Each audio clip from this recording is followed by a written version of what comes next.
민수기 35장 1절부터 21절까지입니다. 오늘 말씀 35장은 레위의 성읍들 그리고 도피성에 관한 이야기입니다. 1절로 8절은 레위인이 거주할 성읍에 대한 이야기고요. 9절서부터 15절은 도피성의 목적입니다. 그리고 16절로 21절은 고의로 살인한 여부를 판단하는 기준에 대한 이야기, 그리고 22절서부터 쭉 이어져 가는 말씀들은 이제 부지중의 살인자들에 대한 이야기, 이렇게 되어 있습니다. 그건 이제 내일 말씀이 되겠죠. 먼저 1절부터 8절 레위인이 거주할 성읍에 대한 이야기인데요. 거기 읽어보면 요단 강가 모압 평지에서 말씀을 하셨다라고 되어 있는데, 이게 이제 모압 평야, 요단강 건너편이죠. 모압 평야, 여기서 주신 말씀이에요. 근데 신명기를 보면 신명기도 전체가 모압에서 주신 말씀입니다. 그걸 신명기를 그래서 모압 언약이다 그렇게 이야기를 하죠. 우리가 시내산에서 하나님과 출애굽을 해서 하나님과 언약을 했는데, 그 출애굽 언약하고 모압 언약, 이거는 내용이 같은 것이지만 다시 한번 주신 언약이에요. 출애굽은 1세대들과 언약을 한 거고, 모압 언약은 2세대들과 한 것이죠. 그래서 출애굽에 나오는 것은 시내산 언약이라고 그러고, 신명기에서는 모압 언약이라고 부르는데, 오늘 말씀도 그 모압 평지에서 주신 말씀이다 이렇게 되어 있습니다. 그러니까 민수기의 이 말씀과 신명기의 말씀 다 모압과 관계가 되죠. 그 내용들을 1절서부터 쭉 8절까지를 보면 이렇게 돼 있어요. 7절에 모두 48성읍을 주고, 그러니까 레위인이 거주할 성이 48개의 성이었던 거, 그걸 하나님께서 레위인에게 주고, 그 다음에 4절과 5절을 보면 그 성을 중앙에 두고 사방에 동서남북으로 1000규빗씩 들을 주었다, 그런 이야기입니다. 그리고 이 48성읍 중에서 6성읍은 6절을 보면 그걸 도피성으로 삼았습니다. 그리고 13절로 15절은 이제 그 도피성을 이렇게 이야기를 합니다. 요단강 동편의 3개, 요단강 서쪽 가나안 땅의 3개, 그렇게 해서 6성읍을 두게 했어요. 그러니까 요단 동쪽 3개고 요단 서쪽의 3개였다는 것은 요단 동쪽 땅도 꽤 컸다 하는 것을 말해주고, 그래서 욕심을 낸 거죠, 두 지파 반이. 그러니까 꽤 큰 땅인데 그것을 12리 쪼개서 먹는 게 아니라 3지파, 그것도 두 지파 반이 나눠 먹으니까 짭짤한 거예요. 그래서 탐이 났다 이렇게 말할 수 있겠고요. 어쨌든 도피성을 그렇게 동쪽과 서쪽에 3개씩 해서 6개를 두었다 하는 것이 오늘 말씀 1절로 8절 이야기 전체의 줄거리입니다. 이 사실은 이 레위인들은 원래 창세기에서 창세기 34장을 보면 세겜성 사건이 나와요. 세겜성의 추장의 아들에게 그 디나가 강간을 당합니다. 그래서 디나의 친오빠들, 그게 이제 그 레아가 낳은 아들들이죠. 레위를 비롯한 레위, 시므온 뭐 이런 사람들이죠. 근데 이들이 창세기 34장을 보면 세겜성을 들어가서 도륙을 해요. 거짓으로 속여서 할례를 받게 해가지고 결혼의 조건으로 할례입니다. 그래서 할례를 받고 남자들이 못 움직이는 틈에 칼을 차고 들어가서 그 성읍 남자들을 싹 죽이는 그런 일을 벌였는데 그걸 하나님이 기뻐하시지 않습니다. 그래서 나중에 49장 창세기 49장을 보면 야곱이 죽기 전에 12아들들 각자를 위해서 애연의 말씀을 하는데 뭐 기도도 하고 그러죠. 그런데 그때에 야곱이 뭐라고 하느냐면 이들이 흩어지고 나누게 될 것이다 라고 그렇게 애언을 합니다. 그런데 그렇게 애언을 했는데 출애굽기와 민수기를 보면 이 레위가 레위 지파가 되잖아요. 즉 제사장 지파가 된다고요. 모세와 아론 이런 사람들이 다 레위 지파니까. 그리고 그 누구예요? 고라당 사건이 아니죠. 그 뭐예요? 모함 여자 사건, 발람의 저주 사건에 비느하스가 창을 들고 그 모함 여자와 또 이스라엘 남자를 창으로 꿰어 죽이는 하나님 편에 서서 의분을 일으키는 그런 것도 있고, 그러면서 레위는 창세기 49장에 흩어지리라 라고 하는 말씀대로 이스라엘 지파 중에 흩어져서 나누어지게는 됐지만 그것을 저주라고 할 수는 없게 된 거죠. 어쨌든 오히려 제사장으로서 각 지파에 들어가 살게 되어지니까 저주가 변해서 축복이 됐다 이렇게 말을 할 수가 있는데, 이렇게 된 이유가 뭐냐? 글쎄요, 그 성경에서 이것 때문에 레위가 됐다 이렇게 성경은 딱 명시적으로 이야기를 하지는 않아요. 뭐 이 사람이 저렇게 말을 하고 이렇게 말을 하고 각자 그런 상상을 하기는 하죠. 그래서 이거는 그야말로 은혜다. 예를 들면 레위 지파의 아론과 모세가 태어나고 모세를 출애굽의 지도자로 삼고 그 형 아론을 제사장으로 삼고, 이거는 도대체 누가 그거를 선택했으며 누가 그렇게 하나님께서 그들에게 직분을 주도록 하나님을 압력 넣은 사람이 있나요? 없잖아요. 레위 남자와 여자가 결혼을 해서 아들을 낳았는데 그게 모세야. 그 아들을 누가 보내주셨죠? 저들의 신음을 듣고 하나님께서 보내주셨죠. 출애굽시키려고. 그 가정이 무엇을 했기에 그 가정에 모세가 태어났나요? 글쎄요, 출애굽기에 보면 무엇을 한 거 모르겠는데 그냥 태어났는데, 사람이 한 생명이 어떤 가정에 태어나는데 그건 누가 하시는 거예요? 하나님의 선물이죠. 그래서 결국은 레위가 된 이유, 저주가 변해서 축복이 된 이유, 뭐 이런저런 이야기를 하고 아까 뭐 비느하스 이야기도 하고 뭐 했는데 그게 원인이 아니고 하나님의 은혜가 원인인 거죠. 하필 레위 지파의 모세와 아론이 태어나게 하신 분은 하나님이에요.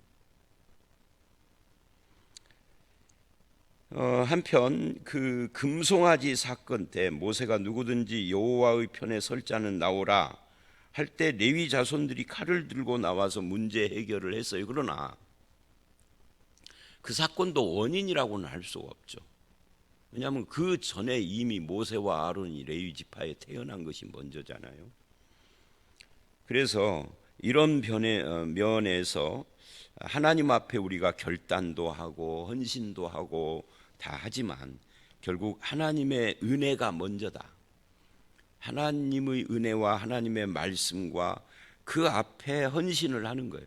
은혜는 헌신의 동력이 되고 말씀은 우리가 하나님 앞에 헌신하는 기준이 되고 또는 부름이 되고, 그래서 그런 것들이 결국은 레위를 이렇게 제사장으로 흩어져 살게 하는데, 그렇게 헌신하는 사람들을 책임지신 하나님, 레위 지파에는 기업이 없는 대신에 흩어져서 각 지파 속에 들어가 살게 하고 도피성을 운영하도록 하는 이 하나님, 그래서 하나님은 그 자기를 섬기는 사람들의 삶을 책임져 주신다 하는 것을 우리가 알 수가 있습니다. 그런 의미에서 우리가 하나님께 내 힘과 능력과 지혜와 물질을 바쳤다라고 하지만 더 깊이 들어가 보면은 하나님이 헌신하고 바칠 수 있도록 주신 것을 드린 거죠. 그래서 기독교는 특이한 종교예요.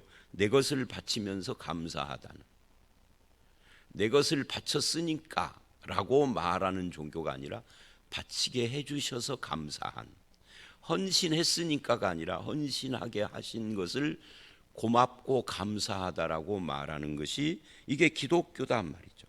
많이 받은 자는 많이 바치고 적게 받은 자는 적게 바치고, 이 말은 무슨 말이에요? 많이 주신 분이 있어서 많이 바치게 하신 거예요.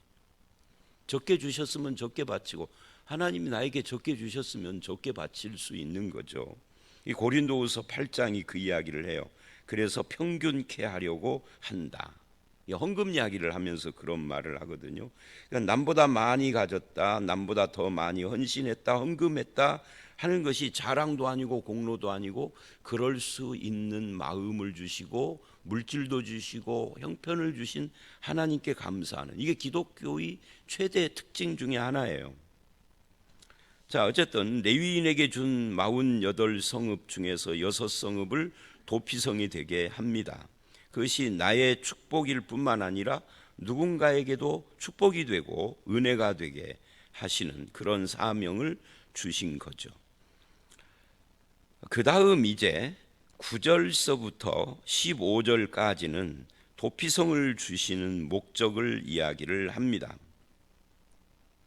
이제 실수로 부지 중에 이런 말을 해요. 이 부지 중에 고의성이 없다, 그런 이야기입니다. 고의적으로 살인한 자를 보호해 주는 것이 아니라 실수로 살인을 한, 부지 중에 살인을 한 사람의 생명을 보호하고자 하는 것이죠. 언제까지인가? 이 본문을 보면 살인자가 그리로 도피하게라, 11절을 보면 그리로 피하게 하라 한 다음에 12절을 보면 이는 너희가 복수할 자에게서 도피하는 성을 삼아 살인자가 회중 앞에서 판결을 받기까지 죽지 않게 하기 위함이라. 도피성으로 들어가면 무조건 다 보호하는 것이 아니라 판결을 하는 거예요. 그 판결의 기준을 16절서부터 말하는 거죠. 이러이러한 기준, 그건 좀 이따 보기로 하고요. 이러이러한 기준에 의하면은 이것이 고의적 살인이다. 그러니까 그 재판을 하게 되는데 그 재판을 할 때 기준을 말씀을 해준 것입니다. 어쨌든 그렇게 판결받기까지 그 생명을 복수하는 자로부터 지켜주신다. 이 복수하는 자, 이게요 기업 무르는 자하고 같은 말이에요. 고엘, 대속자라는 말과 같은 거예요. 룻기 4장에 나오는 기업 무르는 자. 그러니까 이 도피성은 그런 의미에서 신약의 예수 그리스도를 상징하고 예표한다, 이렇게 말할 수도 있는 것이죠. 왜? 예수님이 대속자니까. 죄의 삭신, 사망과 심판을 담당하는 거예요. 그래서 이제 이 복수하는 자라는 말은 이 고대 세계에는 오늘날과 같은 뭐 이런 치안이나 법이나 이런 것들이 뭐 구체적으로 잘 정비되어 있는 그런 세계가 아니잖아요. 그러니까 살인이 일어나면 가까운 형제나 친족들이 그 살인당한 죽은 자를 위해서 피해 복수를 해주는 건데, 그 복수를 해주는 거, 우리가 복수하니까 좀 끔찍하게 생각을 하지만 그게 기업 무르는, 대속하는 뭐 그런 행위하고 같은 거다 하는 거예요. 근데 그게 무분별하게 일어나게 되면 이게 이제 미국의 서부 시대에 무슨 총질하고 사람 죽이는 것처럼 그런 일들이 일어나니까 도피성을 마련을 해서 정식 재판을 받게 했다는 이야기예요. 이런 면에서 굉장히 이스라엘은 지금부터 3,500년 전에 이런 법을 만든 거니까 오늘날의 법 기준으로 보면은 진짜 원시적인 법처럼 보이지만 그 당시 3,500년 전 우리나라 고조선 시대라고 생각하고 보면 이거는 우리나라하고는 게임도 안 되는 법인 거죠. 훨씬 선진화되고 훨씬 더 고급스러운 그런 법인 거죠. 뭐 이 당시에 함무라비 법전도 성경에 말하는 이 출애굽기에 나오는 십계명이나 율법보다 좀 더 앞서 만들어졌다라고 말을 해요. 사람이 이제 그 고고학자들의 발굴과 연구로 그렇게 말을 하는데 진실이야 뭐 아무도 모르고 하나님만 아시겠죠. 그런데 이 함무라비 법전이 세계 최고의 오래된 법전이라고 하는데 그것과 출애굽에 나오는 하나님의 법과를 비교해 봐도 게임이 안 돼요. 함무라비 법전 이건 정말 그야말로 그냥 원시 시대의 법 같은 것이죠. 자, 그러니까 이 도피성이라는 것은 굉장히 놀라운 인간이 상상할 수 없었던 그런 제도를 지금 하나님께서 주신 거예요. 이거를 통해서 뭐를 말하려고 하는가? 그게 중요한 거겠죠. 근데 시편을 보시면 생명을 주시는 하나님의 은혜를 이야기를 하면서 하나님을 뭐라고 하느냐면 나의 피할 바위시요. 그렇게 이야기를 해요. 나의 피할 바위. 할 때 피할 바위. 이게 도피성과 비슷한 겁니다. 그러니까 죄범한 자가 고의적이지 않은 것을 전제로 합니다마는 도피성으로 들어가는 것처럼 죄인이 하나님께 피하는 이게 같은 의미잖아요. 그것이 나중에 신약에 오면은 예수 그리스도와 연결이 된다. 죄인들이 다 우리의 대속자 되신 예수 그리스도에게 피하여 사함을 받고 건짐을 받고, 그래서 하나님은 어떤 죄인이라도 망하는 것을 원하지 않습니다. 심지어 살인한 죄인이라도 일단 도피성으로 피해서 재판을 받도록 배려를 해주시고, 고의적이지 않다 그러면은 끝까지 그 생명을 지켜주시는 그런 하나님의 마음이 이 도피성에서 표현되고 있다. 이렇게 우리가 말할 수 있습니다. 이게 예수님에게서 완성이 되는 거예요. 그래서 예수님은 이제 고의적이냐 고의적이지 않느냐 이걸 따지지 않죠. 어떤 죄인이라도, 강도라도, 간음한 자이든 살인한 자이든 강도를 한 사람이든 뭐 하다못해 나라를 팔아먹은 헤롯 땅이든 아니면 그 반대쪽에서 김구나 뭐 이런 사람들처럼 목숨을 내놓고 독립운동을 했던 열심당이든 예수 안에서는 다 예수님의 제자예요. 예수님의 12제자 중에 헤롯 당도 있고 셀로딘 열심당도 있잖아요. 이 둘은 원수거든요. 하나는 매국노고 하나는 독립운동하는 사람이고, 예수 안에서는 형제. 그러니까 어떤 죄인도 예수 그리스도 안에서는 이게 고의성 이런 거 따지지도 않고 다 용서해 주시는, 그게 이제 예수님 안에서 도피성이 완성되는 것을 말하는 겁니다. 자, 그리고 이제 이게 15절까지 도피성의 의미를 말을 한 뒤에 16절서부터 21절은 고의적 살인 여부를 판단하는 것인데요. 이 피해 복수자, 어떻게 그 피해 복수자로부터 이 사람을 보호할 수 있는가 하는 기준인데, 거기 쭉 읽어보면 철 연장을 들고 살인을 했거나 돌을 들고 나무 연장을 들고 또 기회를 엿보아서 살인을 했거나 하는 사람들은 이건 다 고의적 살인자예요. 이들은 반드시 죽여라. 이게 이제 오늘 현대식으로 말하면 사형을 이야기를 하는 거죠. 이것을 통해서 하나님 나라의 하나님의 통치의 공의를 세우기 위하여서 그들을 사형시켜야 된다라고 하는 겁니다.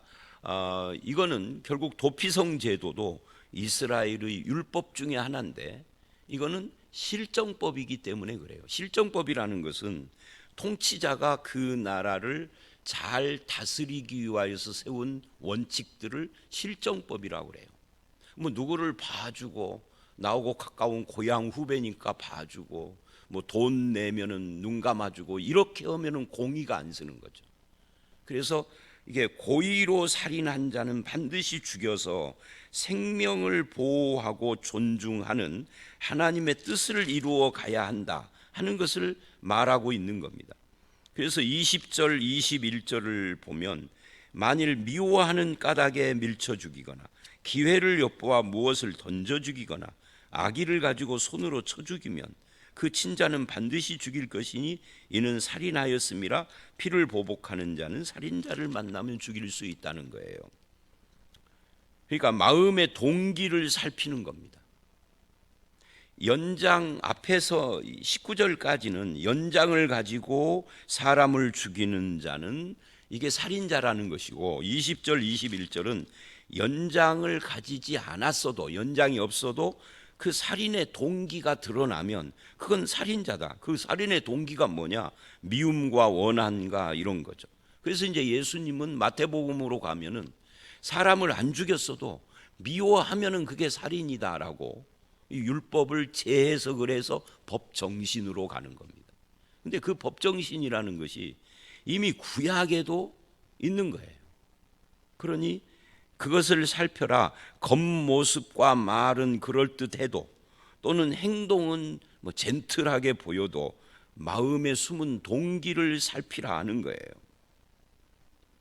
이것이 이 도피성에서 판단하는 기준이다 그 말이죠.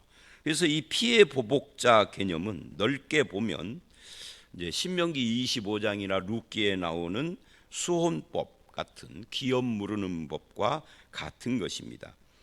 이 복수의 포인트가 있는 것이 아니고요, 그 형제, 가까운 사람, 친족에 대한 의무와 책임, 이것이 포인트예요.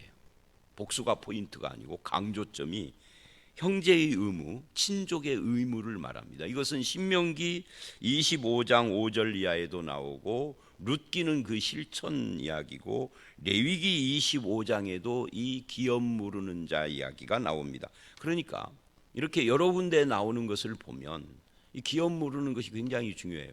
그 창세기 38장에 유다와 며느리 다말 이야기도 그 기업 무르는 자 이야기예요. 그러니까 성경은 기업 무르는 자가 굉장히 중요한 어떤 원칙으로 나타난다는 거죠, 구약에. 그리고 그것이 신약의 예수님과 연결이 돼요. 여기에 그냥 이런 생명 문제만 있는 것이 아니라 기업 무르는 것에는 토지 무르기 같은 것도 있고 수혼법 같은 그런 그 자손을 이어가는 그런 문제도 거기에 다 포함이 됩니다. 그래서 하나님의 백성들은 또는 신약에서는 신앙인들은 그 책임이 있는 거예요. 그런 면으로 예수님에게서 이제 완전히 그 성취가 되지만, 그럼 우리의 책임이 뭐냐? 예배하고 기도하고 헌금하고 봉사하고 전도하고 하는 책임만이 책임이 아니고, 그런 것도 물론 우리의 의무와 책임에 들어가죠. 그것만이 아니다. 하나님은 누구신가를 드러내는 책임, 하나님의 뜻과 원칙을 드러내는 책임이 우리에게 있는 거예요. 그 의무, 이거는 헌금보다 더 중요한 의무고, 예배하는 그 외형적 종교 행위로서의 예배보다도 더 큰 우리의 사명인 거예요. 나를 통해서 하나님의 마음과 하나님의 뜻과 하나님은 누구신지를 드러내는, 온 천하의 주인이신 하나님, 거룩하시고 의와 진리의 생명으로 우리를 구원하시는 그런 하나님을 나를 통해서 드러내는, 이게 이제 도피성 제도하고도 연결이 된다. 우리에게 그것을 알게 하시고 그렇게 살도록 힘을 주시고 하나님의 뜻과 성품을 이렇게 나타내는 이런 일을 위하여서 우리를 인도해 가시는 하나님이다 하는 것을 알 수가 있습니다. 자, 오늘 이 도피성 제도는 결국은 예수 그리스도 안에서는 없어지는 제도예요. 없어지는데 어떻게 없어지죠? 성취돼서 없어지는 거예요. 그러니까 율법과 예수님의 관계는 무조건 폐지가 아니라 완성돼서 폐지되고 법의 정신으로 가는 거죠. 그것이 율법과 우리의 관계예요, 예수 안에서. 그래서 그런 면에서 도피성도 예수 안에서 성취돼서 이제는 도피성이 없는 대신에 예수님이 우리의 피난처가 되신 거죠. 그 피난처 되신 예수님을 모신 우리는 어떻게 살아야 되느냐? 바로 그 피난처 되어주신 예수님 또는 하나님의 마음과 뜻을 드러내면서 살아야 된다. 그런 삶을 사는 것이 하나님이 우리에게 요구하는 것이다. 이 도피성을 통해서 그렇게 하나님을 드러내는 사명과 책임을 잘 감당하는 저와 여러분들이 다 되시기를 주의 이름으로 축원합니다. 함께 기도하겠습니다. 하나님께서 이 레위 자손에게 그 저주를 변해서 복이 되게 하시고 예수 그리스도 안에서 우리도 또한 그렇게 저주받은 죄인의 자손들이요 죄의 삭신 사망 안에 있는 우리를 구원해 주셔서 복된 주의 백성으로 삼아 주시니 감사를 드립니다. 이제 우리 안에서 나타나시는 하나님 아버지와 주 예수 그리스도의 그 성품과 역사하심을 나를 통해서 드러내는 그런 성도로 살아가게 하여 주시옵소서. 이 도피성 제도를 통해서 하나님 아버지의 마음이 얼마나 생명을 사랑하고 존중하며 우리 죄인들을 위해서 하나님이 은혜를 베푸시는 분인지를 다시 한번 깨닫습니다. 구약의 도피성이 예수 그리스도 안에서 피난처 되시는 하나님과 우리의 피난처 되시는 예수 그리스도로 우리에게 주어졌는데 이제는 이렇게 죄를 사함받고 피난처 되시는 주님 안에 있는 우리의 모습이 나를 통하여서 세상 만민에게 드러나고 증거되고 아버지 하나님 저들에게 제시되어지는 그런 삶을 사는 자로 우리의 남은 인생이 주의 뜻을 펼치게 하여 주시옵소서. 오늘 이 하루도 피난처 되시는 주님 손 붙잡고 주 안에서 살아가기를 원하옵고 예수님 이름으로 기도드려 싸움나이다. 아멘.